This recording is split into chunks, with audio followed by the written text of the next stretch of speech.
South Carolina. Ms. Biggs, you are recognized for 5 minutes.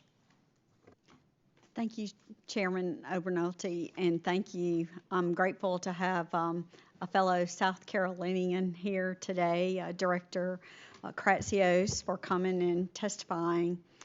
Artificial intelligence is an emerging technology with the potential to drive efficiency in business, to spur a renaissance in the energy sector, and to revolutionize scientific research and improve the everyday lives of all Americans like mine that live in the 3rd District of South Carolina. At the heart of the AI build-out are a set of President Trump's executive orders, including the AI Action Plan and the Genesis mission.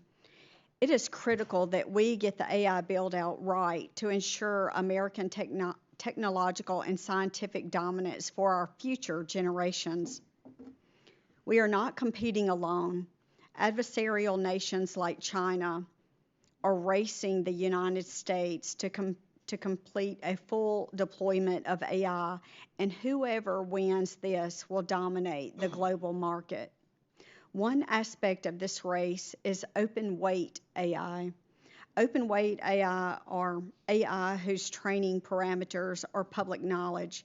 This allows end users to customize the AI for their specific needs with their own data and affords them greater privacy since they can be run by the end user. Right now, China is starting to take the lead in this space with over a dozen open-weight models on the market, while the U.S. has mostly focused on closed models whose training is not public knowledge. This actually gives China a large geostrategic advantage in many countries and with companies that prefer to locally host and customize AI models. So my question is, how does the proliferation of Chinese open-weight AI models on the global market pose a risk to the dominance of the American tech stack, and how can we combat the Chinese and open-weight models? This is actually a very good question and something we think a lot about. I think the first way to think about it is the reason why our adversaries and our competitors are pushing ahead with emphasis on open source is because they are behind. And the clear answer and result and strategy you want to take if you're behind is you try to open source it to try to gain as much usage as you can for your suboptimal model. That being said, there are tremendous benefits associated with having open source models available. Many individual companies and governments around the world will want to use it for all the reasons that you so correctly stated in your question. For us, how do we want to build a vibrant open source large language model ecosystem here in the United States. That was emphasized in the action plan. There has been funding that has put out by the National Science Foundation to help focus on driving open source research. We continue to encourage our great American AI labs to push forward with open initiatives and open source projects. By some metrics, the ChatOSS model, which is an open source model here in the US, is one of the most used, downloaded models in the world today. There's also a number of startups that are doing tremendous work in this space, and we'll be releasing their open source frontier models hopefully this year. Reflection is one that comes to mind.